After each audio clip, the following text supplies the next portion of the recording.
عمومی طور پہ کہا جاتا ہے یہ دنیا والے ہیں یہ دین والے ہیں، اور یہ دو تقسیمات کر دی جاتی. یہ تقسیمات ہمارا دین ہمیں نہیں سکھاتا ہے. دونوں پلڑے برابر رکھو، دنیا بھی اور دین بھی. اصل دنیا کیا ہے؟ ملا رومی بولے چیز دنیا از خدا غافل بدن. دنیا ہے کیا؟ خدا سے غافل ہونے کا نام دنیا ہے. وہ آپ چاہے ممبر پہ بیٹھ کے غافل ہیں یا دکان پہ بیٹھ کے غافل ہیں، وہ آپ دنیا داری کر رہے ہیں. یہاں مقصد لوگوں کے دل اپنی طرف موڑنا، لوگوں کی جیبیں ڈھیلی کرنا، لوگوں میں اپنے آپ کو محبوب اور اپنے آپ کو جو ہے وہ لوگوں کا مقصود بنانا، اپنے بت کو تراشتے رہنا کہ لوگ پوجا پاٹ کرتے رہیں. یہ ممبر پہ دکانداری ہو رہی ہے. اور دوسرا دکان پہ بیٹھا ہے لیکن سچ کا دامن نہیں چھوڑتا. میرے حضور نے فرمایا سچا تاجر قیامت کے دن پیغمبروں کے ساتھ اٹھایا جائے گا. تو دنیا اور دین یہ دونوں ساتھ ساتھ چلتے ہیں. تو دین اور دنیا دو الگ الگ خانے نہیں ہیں. اسلام ترک دنیا سے روکتا ہے لیکن گھر کے دنیا سے بھی بچنے کی تلقین کرتا ہے. رہبانیت کا درس بھی نہیں دیتا. لا رہبانیت فی الاسلام. اسلام میں رہبانیت نام کی کوئی چیز نہیں ہے کہ تم گھر بار چھوڑ دو، تم بستی چھوڑ دو، تم کوہ غار کی زندگی اختیار کرو. اسلام کا یہ مزاج نہیں ہے. ابھی بات ہو رہی تھی، حضور نے مواخات قائم کیے مدینہ المنورہ میں، اور مواخات مدینہ یہ کائنات کا ایک انوکھا باب ہے، اور یہ ایک الگ مضمون اور عنوان ہے کہ دو افراد کو، ایک انصار لیا اور ایک مہاجر لیا، اور حضور نے ان کے درمیان مواخات قائم کر دی. تو حضرت ابو درداء اور حضرت سلمان فارسی کے درمیان حضور نے مواخات قائم کی. تو جن کے ساتھ بھائی چارہ تھا وہ پھر حال پوچھنے جاتے تھے کہ میرے بھائی کو پریشانی تو نہیں ہے. تو حضرت سلمان فارسی گئے حضرت ابو درداء کے گھر. تو دیکھا کہ حضرت ابو درداء کی بیوی وہ عام سے کپڑوں میں تھی. تو انہوں نے کہا کہ میری بہن یہ کیا ماجرا، میلے کچیلے واجبی سے کپڑے. تو کہا کہ تمہارے بھائی کو دنیا کے ساتھ کوئی رغبت نہیں ہے.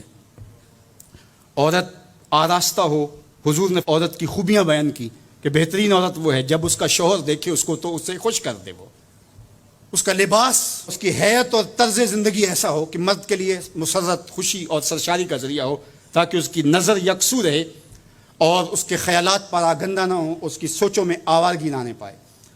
تو کہا کہ تمہارے بھائی کو رغبت ہی نہیں ہے دنیا کے ساتھ، اس لیے مجھے اس کی کوئی ضرورت نہیں ہوتی. خیر حضرت ابو درداء آئے تو کھانا لائے. تو حضرت سلمان فارسی نے کہا کہ آپ بھی کھائیے. کہا میں روزے سے ہوں. کہا کہ میں تو نہیں کھاؤں گا جب تک آپ نہیں کھائیں گے. تو نفلی روزہ مہمان کے لیے توڑا جا سکتا ہے. تو انہوں نے روزہ افطار کر لیا، ساتھ بیٹھ کے کھانا کھایا. رات پڑی، سونے لگے. تو حضرت ابو درداء مصلی بچھا لیا. حضرت سلمان فارسی نے کہا کہ جناب آپ کو میرے ساتھ سونا پڑے گا.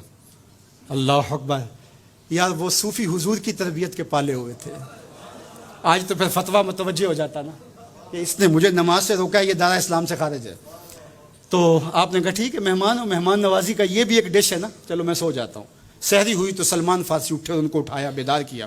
تہجد پڑھی دونوں نے. اور پھر حضرت سلمان فارسی نے کہا کہ تمہارا میں نے عمل دیکھا، تمہاری بیوی کے کپڑے میلے کچیلے تھے، تم نے روزہ رکھا ہوا تھا اور رات تم قیام کرتے ہو.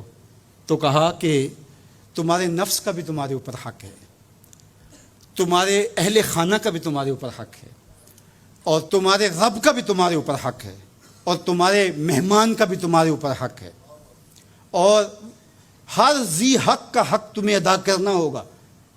اور یہ بات چھڑی اور پھر دونوں چلتے ہوئے حضور کے پاس آ گئے. خوشا وہ وقت کے فیض عام تھا ان کا، خوشا وہ وقت کے بطحا مقام تھا ان کا. کیسے وہ لمحے تھے، آج تو کوئی ملتا ہی نہیں ہے. درد ہو تو سنائیں کس کو، زخم ہو تو دکھائیں کس کو، دکھڑے ہوں کس کی دہلیز پہ رکھیں، کس کے کندھے پہ سر رکھ کے روئیں، کوئی رہا ہی نہیں ہے. تو وہ اٹھے اور حضور کے پاس آئے، اور حضرت سلمان نے اپنی کہانی سنائی اور ابو درداء نے اپنی بات کہی. تو میرے حضور نے کیا کہا سنو. ارشاد فرمایا صدق سلمان، کہا میرے سلمان نے سچ کہا ہے. تو ہمارا دین ہمیں یہ کہتا ہے کہ تمہاری زندگیاں خوبصورت ہو، رب کا حق بھی ادا کرو. اور حضور نے ایک شخص کو دیکھا وہ سخت کمزور ہے. تو آقا کریم نے فرمایا کہ کیا ماجرا ہے، تم بہت کمزور ہو، تو نے کوئی دعا تو نہیں کی تھی رب سے؟ کہا جی حضور میں نے اللہ سے دعا کی تھی. کیا دعا مانگی؟ کہا میں نے اللہ سے کہا مالک جو بھی تکلیفیں ہیں، مصیبتیں ہیں، وہ آخرت کے حصے کی بھی دنیا پہ بھیج دے تاکہ یہیں فارغ ہو کے جاؤں، آخرت میری صاف ہو جائے. تو بڑے دکھڑے ہیں، بڑے غم ہیں، بڑی اذیتیں ہیں، بڑی بیماریاں ہیں جس نے مجھے کمزور کر دیا. تو بظاہر بڑی اچھی بھلی بات تھی. کہ سارے دکھڑے دنیا پہ لے لی, آخرت صاف کر لی. لیکن میرے حضور نے کیا ارشاد فرمایا, فرمایا تم نے یہ کیوں کہا کہ آخرت کے دکھ بھی دنیا پہ مل جائیں, تم نے یہ کیوں نہیں کہا ربنا آتنا فی الدنیا حسنۃ وفی الآخرۃ حسنہ, اللہ دنیا میں بہتریاں دے دے, آخرت میں بھی بہتریاں. وَكَذَلِكَ جَعَلْنَاكُمْ أُمَّةً وسطا, جب تک ترازو پورا نہیں رکھو گے